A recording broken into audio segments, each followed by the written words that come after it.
Welcome to What's in the Box podcast. It's your boy JB with the man, the myth, legend, Nick. Is that what they say about me? No, not really. Actually, I just made that up. But anyway, episode number 1. What's happening? Let's do this. So if you haven't noticed, we are What's in the Box podcast, where we take ideas and topics, put them in the box, shake them up, and pull them out and talk about them. All those topics are from ourselves and from our peers and even community members. So we love feedback. We want people to be a part of the conversation because that's what this podcast is for, is to give people opportunity to be heard. And so we can all understand each other, because that's the only way to really get to true change. So at least that's what I think. You know, we're not no scholars. We aren't PhDs in these topics. We just think these topics do need to be discussed just from a raw point of view, and hopefully it just opens the floor up and the table up for people to join. Yeah. You feel me? Yeah. So I'm super excited about that. And stay tuned. Towards the end, we're going to be letting y'all know who we can be supporting as far as a local business here in Austin. So we would love for y'all to come out and show y'all support. So with that said, with the announcements out of the way. Yeah, with that said, you want to dive in? Should I you ready? see what's in the box? You want to go ahead and grab what's in the box? Yeah, let's see what's in the box. What's in the box What's in the box today? What's in the box today? The BLM movement and the importance. Yeah, Black Lives Matter, baby. Shout out to all my brothers, my brown brothers and sisters, my black kings and queens. Love y'all, man. Stay up, stay strong. Y'all beautiful. Y'all are bold. Y'all are brave. I can't express enough the love that I have for the skin that I'm in. You know what I'm saying? The pride that I have for the skin that I'm in. In the words of my boy C West, I love my flavor. You know what I'm saying? So I mean, it's all good. It's, man, I love the movement. Shout out to everybody that's protesting, that's standing up, that's, letting their voice be heard, really. It takes a lot of courage to stand up against, especially when you're oppressed for a while. And, there's a lot of arguments against BLM. I have no clue why. That's just me. That's coming from my perspective. I don't get it. But so before we jump in, just some pretext, right? To this BLM stuff. I just want to throw this in just because it was interesting to me and I saw it today. Yeah. There's if you you can Google, right, white privilege, right? Yep. Which is something that pertains to BLM, right? Because it's one of the things that is the main talking point in BLM, and that's not calling out any specific people, just saying like white privilege is a thing that it doesn't have to be a white person per se. It's more just the fact that privilege, being privileged, right? And what does that really mean? And there's people out there today that still say that I'm middle class or we're not privileged, and that's just not the case. And there's little things, and that it's reached a point, right? So black people have been talking about it. Minorities been talking about it for years, for 400 years. We know this, but it's gotten to the point, right, where we have white authors and white publicists writing articles, in 2017, this white dude, not by any means a philanthropist or someone who spoke on the topic, but he felt compelled to write an article, about some of the things that are involved in white privilege, right? And so to me, that speaks volumes to how compelled you must be, right? To feel, and that was in 2017. So that was 3 years ago. Right now, we're 3 years removed from this, and it's still a hot topic today, right? So how many years are we going to just let this topic keep floating on by and not have change? If we got black people speaking about it, we got all minorities speaking about it, we got white people speaking about it. Everybody knows about it. So the excuse by now is to not have an action around it or not be doing something about it is not. That's another beautiful thing that's with the protest, man, is that it's not just black people out there protesting, man. And that's what kills me with the All Lives Matter, movement or whatever their thing is. Is like, it's like we understand that. We understand all lives matter. That's just like saying, like, to me, this is how I look at it, right? That's like saying I had a kid. Let's say I had a kid and I sent him to school, and every day he came home saying, "Dad, I'm getting bullied. Like I'm getting picked on." Eventually, I'm gonna go up to the school and be like, "Yo, what's going on? My kid keeps getting bullied and picked on." If they're like, "Oh no, everything's good. I don't know what's happening. Like I don't see anything." Okay, well now I can't trust the principal because my son is telling me that something is happening to him. So what am I gonna do? I'm going to figure out different ways to help protect my son. So I'm going to talk to other parents, say, hey, I'm not sure if this is happening to your kid. Maybe it's not. Maybe it's not happening. But guess what? I'm letting my voice be heard. I'm talking to the parents and my peers around me. And let's say they start supporting me. Like, yeah, your kid is getting unfair treatment. It is unjust. What the things that are happening to your kids specifically. Yes, thank you. I can't say that word right now. Yep. The things that are happening to your kid aren't happening to my kid. Mm-hmm. So what do parents do? Most parents are going to be like, I support you because that's not right. I wouldn't want that happening to my kid. Right. Now, how this to me it's like you're being intentionally ignorant when you say things like all lives matter at a certain point, because I feel like it's like, what parent is going to be like, well, I understand your kid is getting unfair treatment, but what about my kid? Well, is your kid getting spit on every single day, slapped in the face? No, your kid just, I don't know. Goes to school, has a good day, comes home happy. Yeah, maybe somebody stole his pencil and you're like, that's unfair. My kid's upset too. It's not on the same scale. Right. And that's all we're trying to say is that we've been pointing out, we've been silently saying, like Cap, you know what I'm saying? He kneeled 4 years ago, and what they do before he could even really explain himself, they just put him in a box. They put him in a stereotypical box. You don't understand what you're doing, blah, blah, blah. Well, you're not even listening to him. The irony of years later, how this is blown up, and now everybody's looking at Cap like, oh, I'm so sorry. Really? You're sorry for destroying that man's life? For speaking up for something that he sees, a social injustice that he sees, that's a problem? You know what I'm saying? Kneeling. That's with just the approval of military vets. Make that a very, very blatant point that has always been my point on it. Like, I get it. You know, you're supposed to stand for a flag or for the flag, for the national anthem that represents your country. Well, if that country is not taking care of you and you're not being treated fairly or equally, you know, not even either one, why would you stand for something that represents that? And the thing to me is this: when you have that issue, right, and you think about that issue and you're trying to think through what's the best way to be respectful, but show that this is not right. And this is getting my voice out as an athlete. And what did he do? He did research. He spent time. He talked to people. He talked to vets. He talked to people who were on the front lines, who really fought for the country, people who really have impact and really he did it strategically. Weight. And so they suggested, right, to me, that's the best way. You're still showing respect. Because he was sitting at first. Still minding your business. He was sitting at first, and then they're like, "Hey, you know, be a little bit more respectful." That's showing that you're up, right? You're still up. You're still showing like, I respect the soldiers, but what you're soldiers saying take a knee whenever they for their fallen brothers, right? Fallen brothers. And right now, the black folk in our in the world, at least in America, have been casualties of war, fallen brothers for 400 years. Yeah, and it's another thing too, man, that I hear that kind of bugs me the wrong way a little bit, is saying like, oh, well, this Black Lives Matters movement just started. No, it has not just started. This has been, just because the name change doesn't mean the movement's different. You feel me? It didn't start in the 2000s. You know, it didn't start in the 1990s. Didn't start in the 1950s. Didn't start in the 1920s. It started whenever they came and snatched us to put us on that boat. Boom. And, you know, you maybe didn't hear about it, right? But that's because there was not a lot of reporting on it. There's not going to be a lot of news. You know, there's just, that wasn't an option they had. But I mean, one of the very key first people, you're talking about people like Rosa Parks and Harriet Tubman, people like that who are saying like, no, this is life changing. This needs to stop our reality right now. Everything that keeps moving and we keep ignoring this and we just keep getting farther and farther in. It's like it's like, you know, when you really look at history, you see that, you know, this country really hasn't really let us free. And what I mean by that is like they kind of give us a little leeway, but they don't just open up the door all the way for us. It's just like, go ahead, go get it. You know what I mean? Like, you're equal to all of us. Right. You know what I mean? When they wrote the Declaration of Independence, that didn't include Black people. That wasn't geared towards us. That's just facts. I mean, and some people be like, "Well, how can you say that?" That's facts. What do you expect? Yeah, of course, they weren't included in that. You know what I'm saying? The idea of America was never to include the minority people. Right.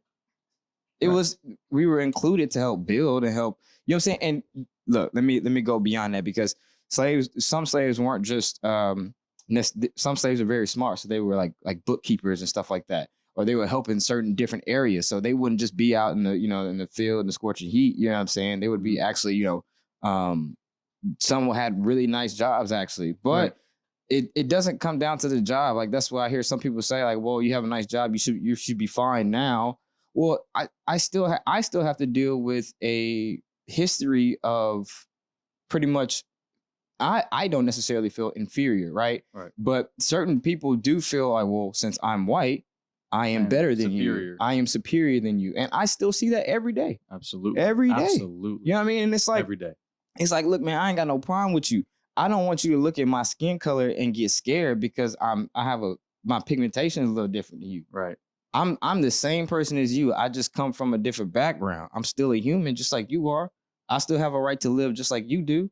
You know what I'm saying? Like, I have some good friends that are police officers and stuff like that, and they do an amazing job and they're amazing people. But to me, right now, you cannot debate the fact that Black people get unfair treatment.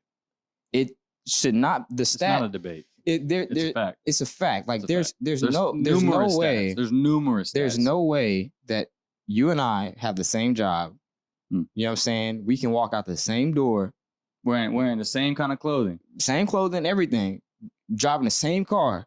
And we can get pulled over, and I'm twice more likely to get shot by that cop. Right. Not saying it's gonna happen, right? But there is a chance. Like, you don't like, I think TD Jake said it. You don't see certain, like, COVID picking and choosing who it attacks and who it doesn't. No, it's just a disease. You know what I'm saying? And like, this is specifically, I said it right this time, a disease for Black people that we've been going through. Racism. You know what I'm saying? Racism. And it's not just with cops though. You know what I'm saying? It's a whole system of things. Like, you saw it when slaves first became free, what they do? They didn't give them no real rights.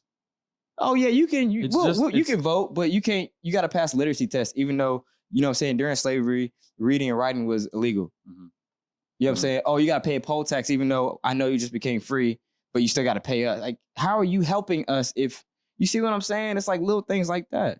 And fast forward, right? And another thing that I'll let you go, because I know I'm rambling. I'm rambling with the topic. Another thing that kind of like irks me is that people think that the Jim Crow South was so long ago. That was not that. That was 50s. We have grandparents that lived in that. Yeah, my grandfather lived through that. Boom. You know what I'm saying? It's like, so he knows. I don't look at him like he's like old as dust. I'm like, you're old. You're a wise man. You know what I'm saying?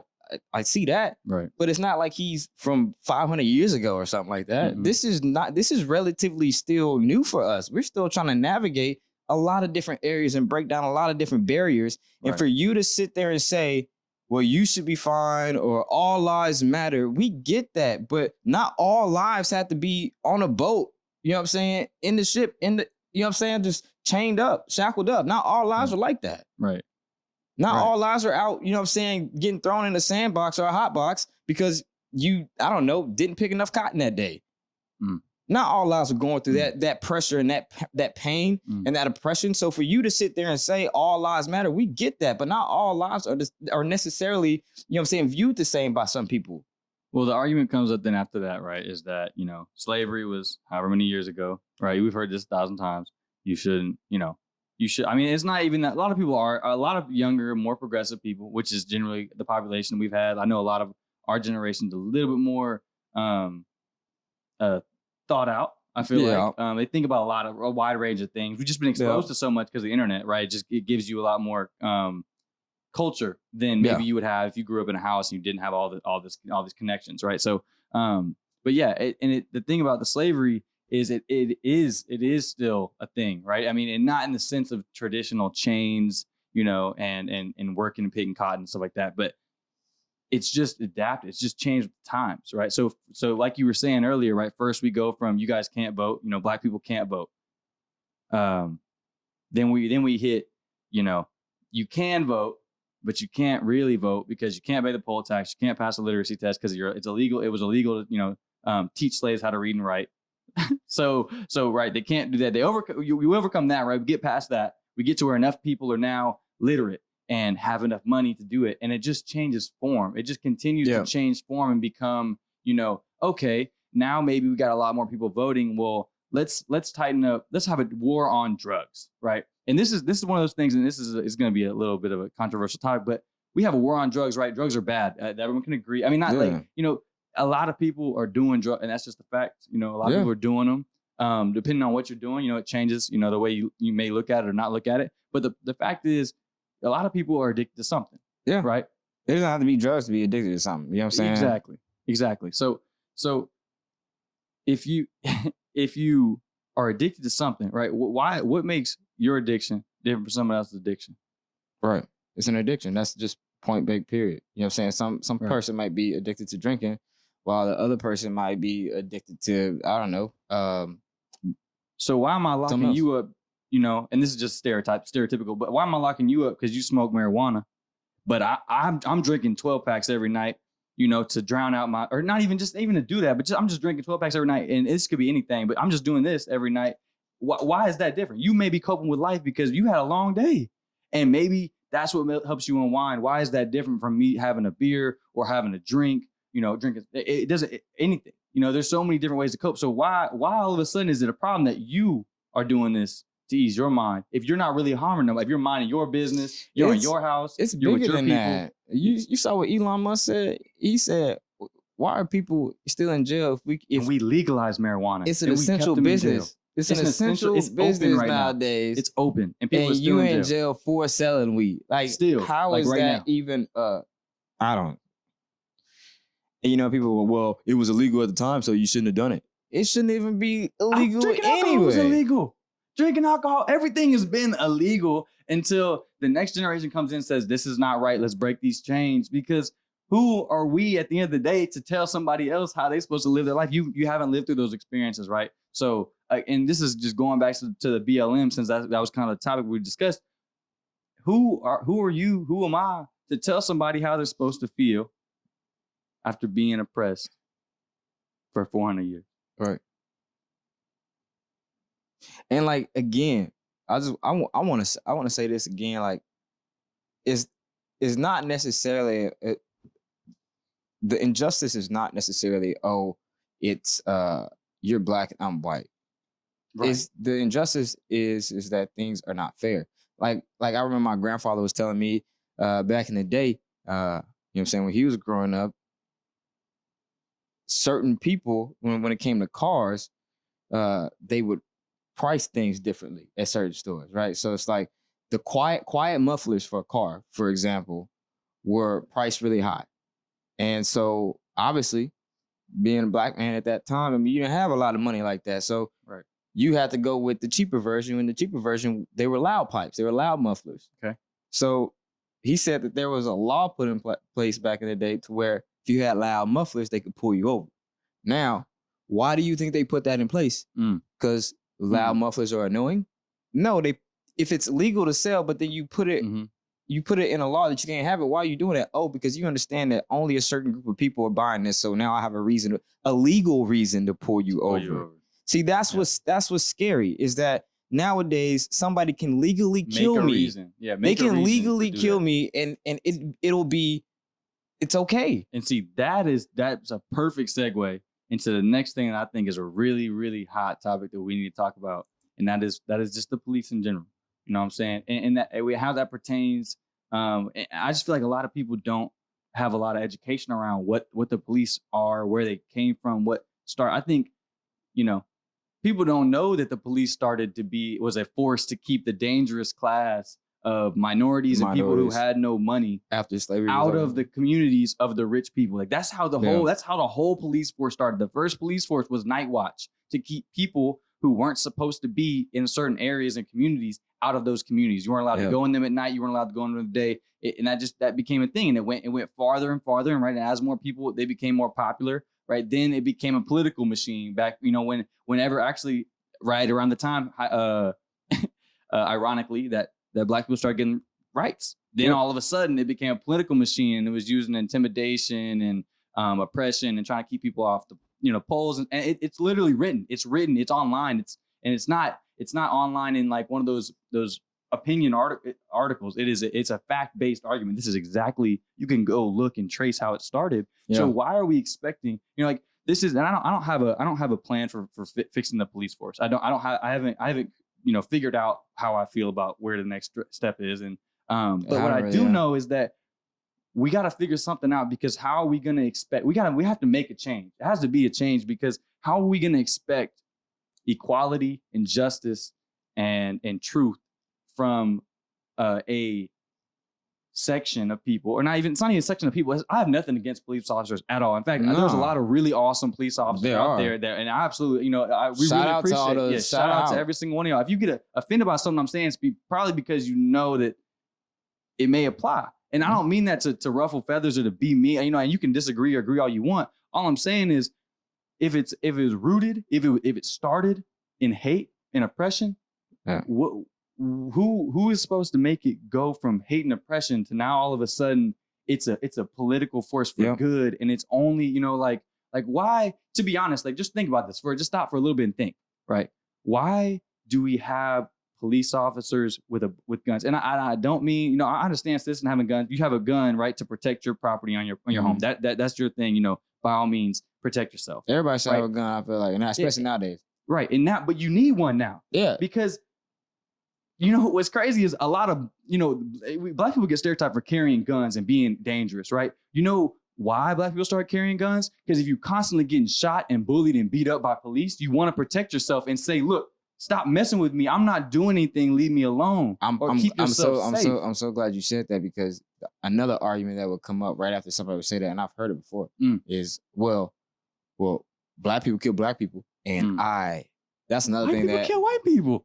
But you don't hear like, oh, there's just don't news publicize it. You don't hear there's Filipino on Filipino crime, or there's Mexican on Mexican crime, or there's Asian on. You don't really. But hear every those Black on Black crime hits the front page of the news. And it's like it's not a Black on Black thing. It's because people are in poverty. Right. When your stomach hurts and your stomach's been growling for 2-3 weeks, like, you can't go get a job because you being stereotyped or labeled, or maybe you know what I'm saying, or maybe you had, what I'm saying, Nip said it best. Your survival mode kicks in. It's by any means necessary. It's like, yo, I don't want to take that person, that lady. But you know what I'm saying? Like, some people, they don't have it all there. It's like, you can't necessarily judge them. It's like, if they knew better, they'll do better. You know what I'm saying? Nip said that as well. And it's like, that's very true. You can't, if you know better, now you're obligated to do better. You feel me?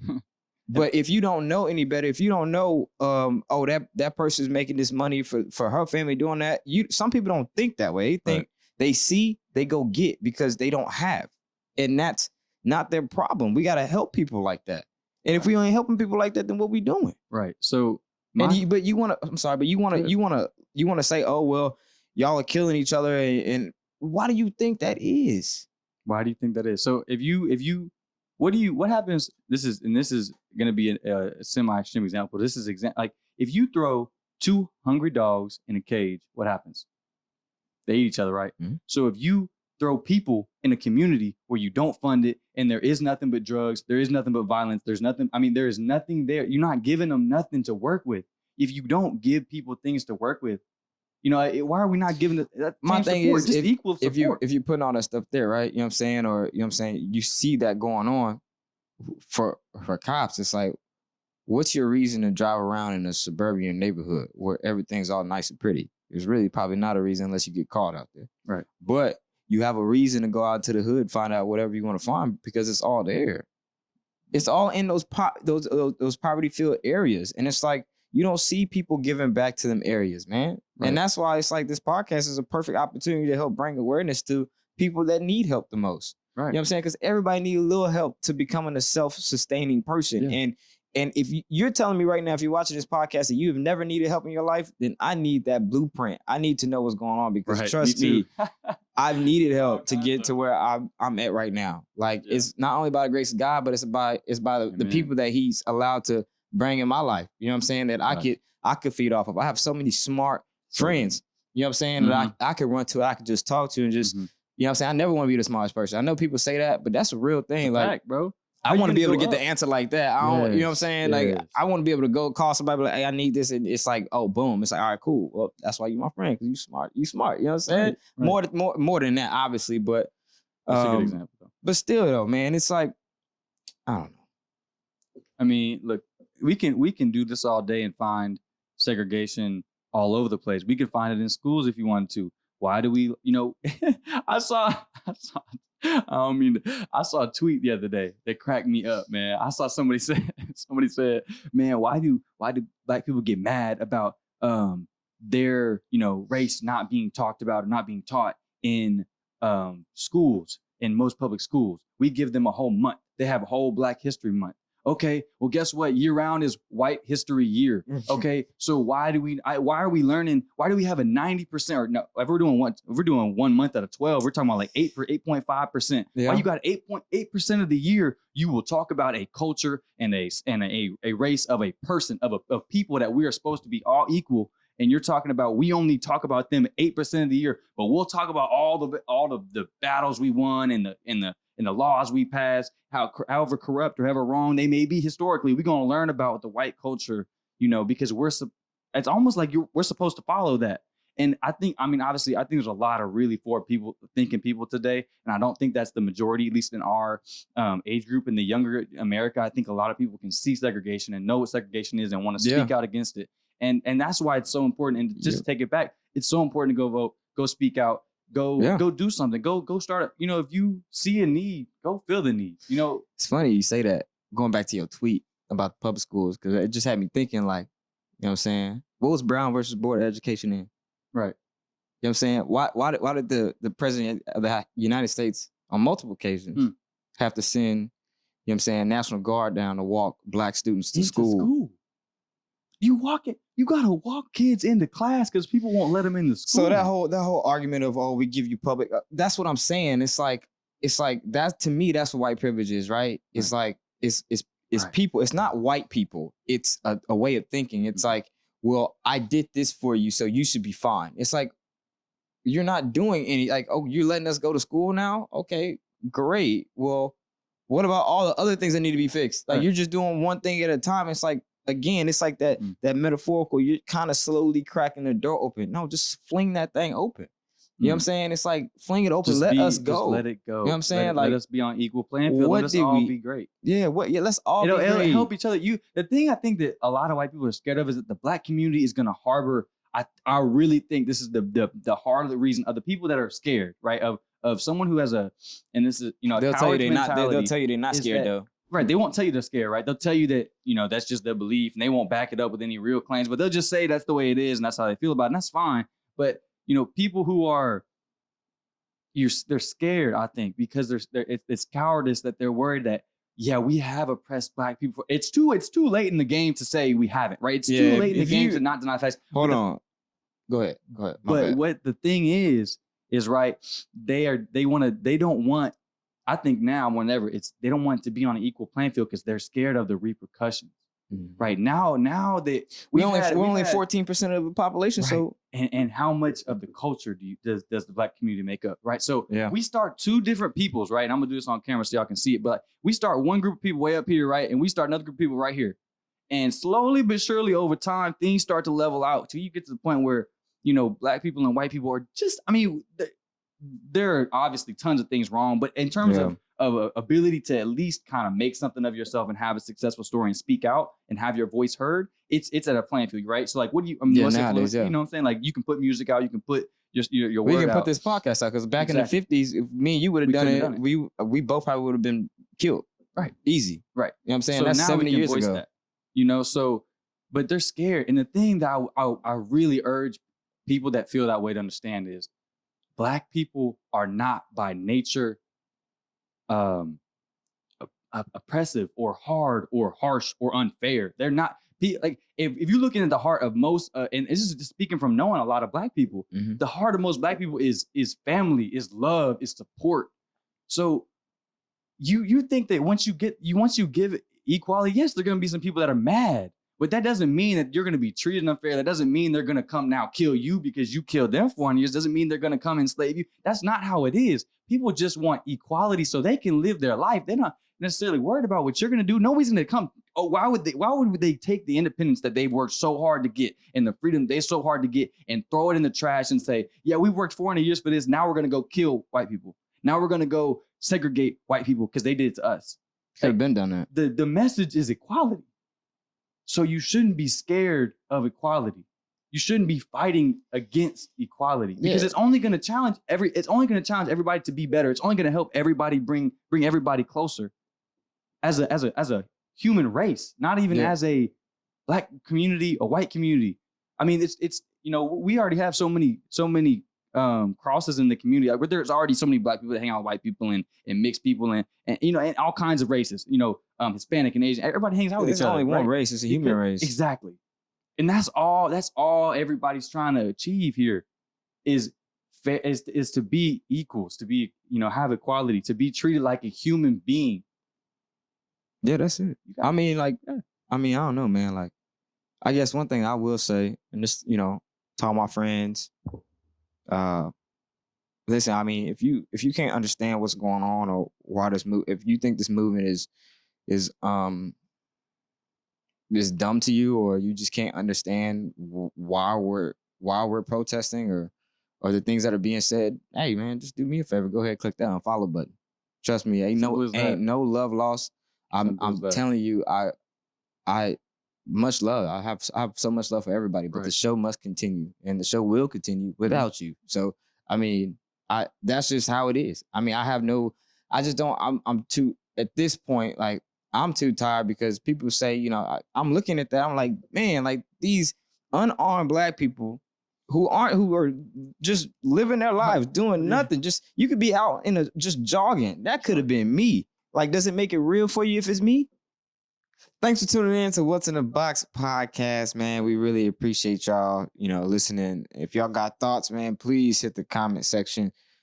Please let us know what y'all, y'all's feedback as far as anything that you want to add, anything that you want to, have a discussion about, right? That's what it's here for. Yeah. We're not trying to attack anybody. No. We just want to be able to say, hey, let's have a conversation. Let's understand each other a little bit better. So, and as promised as well, we are going to be supporting our first local business here in Austin, and that is going to be an actual Black business, and it's called Y'all's Cafe in Round Rock, Texas, actually. So we're going to be going there next Friday. Is it 26, right? 26. 26. 26. Time to be determined, but we're going to be going there.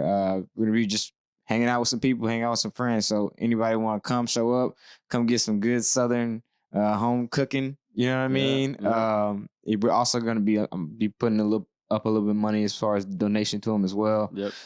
So we're going to drop a little box. So if y'all want to help out with that, anything, even if it's 50 cents, goes a long way, right? We're just trying to support and give back to the community any way possible. So, again, man, if y'all like the podcast, y'all click subscribe right here. You know what I mean? Go ahead, click subscribe, and we'll see y'all next time.